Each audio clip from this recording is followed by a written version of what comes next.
Hello Summoners, and welcome back to another ProGuides video. I'm going to be single for Valentine's Day, but you can call me Nathan Ing, and we'll be talking about the 10 sleeper OP things that you should be abusing for LP. You probably already know the popular OP picks and builds since they're all over our social media, including our own YouTube channel, but we'll be looking at some of the lesser known ones today. With all that being said, let's jump right into it. The first sleeper OP build that we're going to be talking about is for KATARINA. With her ultimate applying on-hit effects, AD KATARINA was disgustingly broken, mostly due to an unintended interaction between her ultimate and Kraken Slayer. But since that's been fixed, we're gravitating back to AP Cat, but people aren't quite building her right.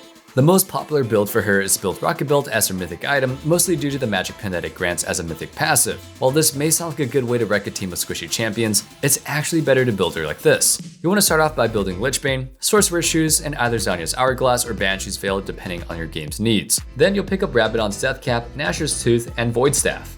For runes, you'll be running Conqueror, Triumph, Tenacity, Coup de Grace, Sudden Impact, and Ravenous Hunter, with the stat runes being a double adaptive force in either Armor or MR, depending on the matchup. For summoners, bring Flash and Ignite. This build will give you much more damage output in teamfights against a bunch of squishy targets, but if they have an enemy team that has a tankier lineup, you can always substitute out Lichbane for Riftmaker. With her insane AoE damage and resets, KATARINA is one of the most common champs that you'll be scoring pentakills, and oftentimes you'll see people downplay those pentas by people calling her no skill and no brain. In reality, Kat does take some solid mechanics and decent understanding of the game to use them properly.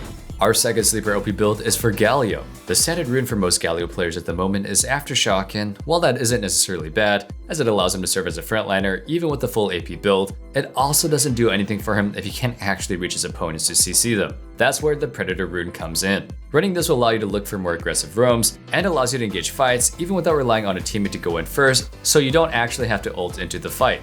For items, your starter will be Doran's Ring and your mythic will be Rocket Belt. The active helps give even stronger gap closing capabilities. For boots, you can go Sorcerer Boots for damage, but if you need one of the tankier options, feel free to opt out for one of those instead. Then you'll pick up a Zhonya's Hourglass and Demonic Embrace for survivability, Rabadon's Deathcap, and either Banshees to prevent being disengaged, or Void Staff to have even more damage.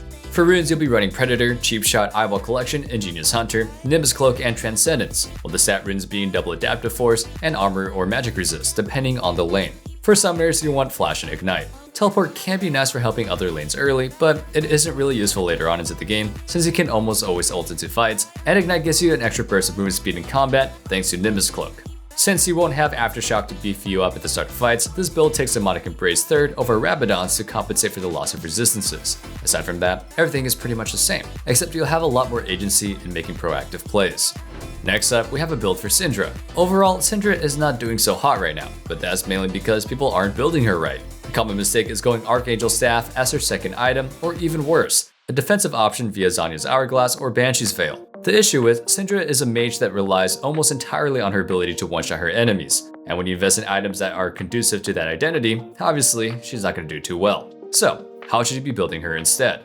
For items, you'll be starting off with Doran's Ring, and on your first recall, look up to pick up a tier. Your first completed item will be Luden's Echo, since it's the mythic item best suited for killing foes, followed by Sorcerer's Shoes always, no Lucidity Boots or Merc Treads, always Sorks. Then go for the next item. You'll be picking up Horizon Focus and then building a Void Staff right after to ensure that you can one-shot the carries, bruisers included, even if they try to itemize offensively against you. You want to build Rabadon's after a massive spike in damage, and finish off your build with either Archangel Staff, or sell the tier if you need to pick up Morellonomicon or Zhonya's Hourglass, depending on what you need more. Speaking of Archangel Staff, I personally think that is quite an overrated item, especially on most champions. That leads us to today's question of the day. What item do you think is overrated? For runes, you're going to be looking for Electrocute, Taste of Blood, Eyeball Collection, Ravenous Hunter, Transcendence, and Gathering Storm, with stat runes being Double Adaptive Force and either Armor or Magic Resist. For summoners, run Flash Ignite. The key difference in this build is picking up Horizon Focus as your second completed item. This item was already sleeper on many OP champions like Syndra and Annie before, but with it being buffed this patch, it's even more insane. The issue with the more common build is that it completely derails your power scaling throughout the game. Without both Horizon Focus and Void Staff as your 3-item core, you won't be able to kill the tankier targets. The bottom line is that you need to build full damage when you're playing a champion like this, and by design, supposed to be a glass cannon one-shot mage. While we have new sleeper OP builds for our next entry, the champion itself is also kind of sleeper OP. Gangplank has had a pretty abysmal win rate for a while now, but that isn't actually because the champion is bad. In reality, he just falls into the same category of champions like Akali does, where his win rate just kind of reflects his difficulty as a champion. This is because even playing him at a mediocre level makes him look like a super minion, but once you master him, he's incredibly strong. While a typical Divine Cinderer still works, we'll be looking at a new build that's on the rise with top-level GP players. For items, you'll start with Corrupting Potion, then look for a cheeky Recall after the third wave to pick up a Doran's Blade. After that, Recall as soon as you can have Sheen. This serves as your core items for laning. After you do that, you'll build into Immortal Shield Bow as your mythic, upgrading the Sheen into Essence Reaver, and then picking up IE. This 3-item core gives you incredibly hard-hitting barrels, with crits easily doing more than half HP against all but the tankiest of targets. After this core, you have a few options, but your standard will be picking up Mortal Reminder and Lord Dominic's Regards. If no one on the enemy team is too tanky, you can go ahead and opt out for Collector over LDR. A couple of other alternatives are Navori Quick Blades for lowering your barrel's cooldown, or Death's Dance if you need a defensive item against AD heavy teams. For runes, you'll be running Grasp of the Undying, Demolish, Bone Plating, Overgrowth, Biscuit, and Time Warp Tonic, with the stats being a double adaptive force and armor or magic resist. For your summoners, run Flash and Teleport. Like I said before, Gangplank is super hard to play, maybe even one of the hardest champ, at least in the top lane, to use to his fullest potential. But once you do get him to his fullest potential, he's the king of laning, able to win almost every single matchup due to his ability to poke with his Q and zone with his barrels. He can also always escape ganks with his W. That, with his extremely powerful scaling, make him essentially a fully self-sufficient hyper carry. Mastering such an overpowered champion is incredibly hard, but you don't have to do it alone. Head over to ProGuides.com, where our top tier coaches can help you learn how to play GP like the best of the best.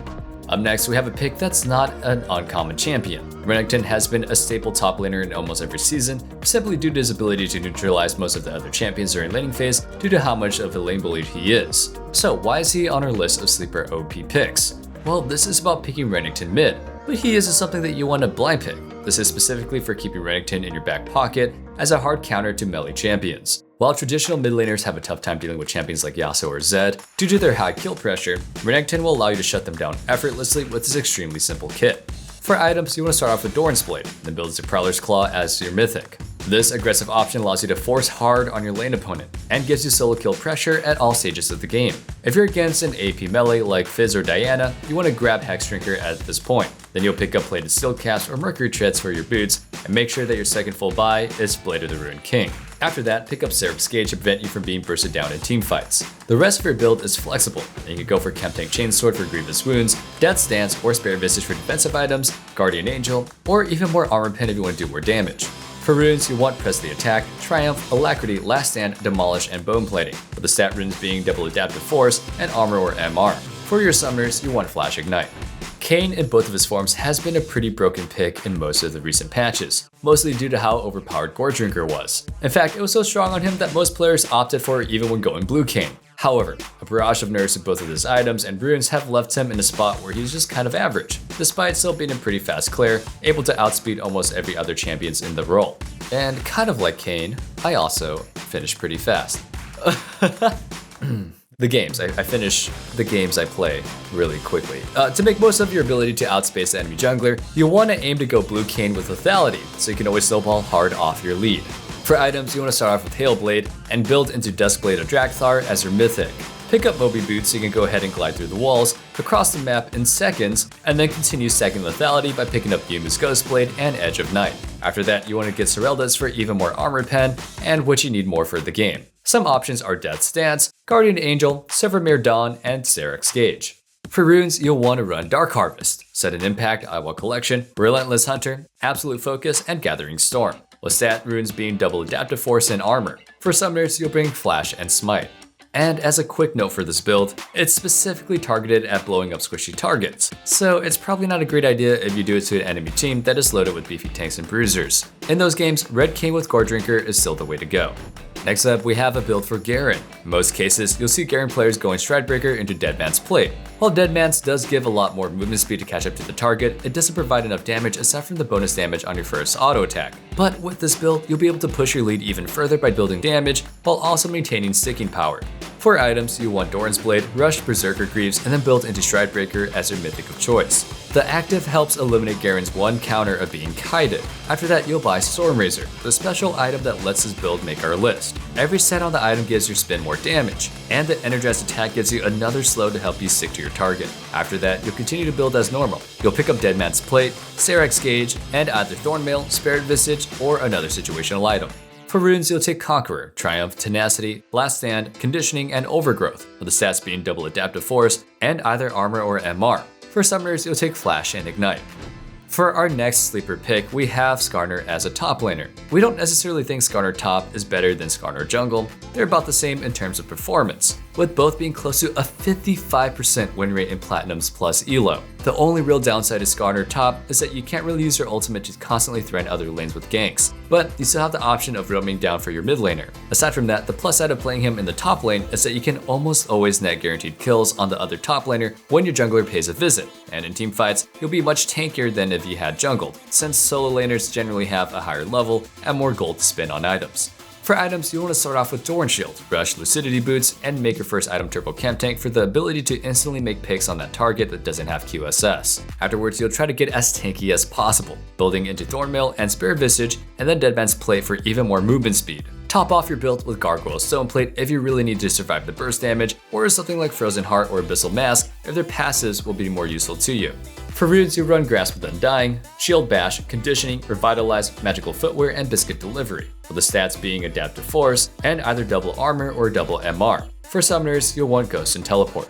While this build isn't completely unheard of, it's still extremely underplayed considering how broken it is. I'm talking about the Moonstaff combo, specifically on IVERN mid. This seemingly troll pick is actually insanely broken, but make sure you try this out in normal games before you go ahead and grief people in your rank games. For items, you'll start with Doran's Ring, Rush Lucidity Boots, and build into the God Tier combo of Moonstone Renewer and Staff of Flowing Water. Once you have this core build, team fight anytime that you can. After you get those items, you'll build into Ardent Sensor, Magi Soul Stealer, and if the game lasts long enough, you can build into Rabadon's Death Cap. If you're looking for a more defensive last item, you can always aim for Zhonya's or Banshees, or even Mikhail if your carries need it. For runes, you'll take Airy, Mana Flow, Transcendence, Gathering Storm, Presence of Mind, and Tenacity. Presence of Mind is one of the most underrated runes in the game, and with how much you spam in team fights, you'll go without even knowing it, even with all mana regeneration as your items. For stat runes, you'll bring Attack Speed, Adaptive Force, and either Armor or MR depending on your lane matchup.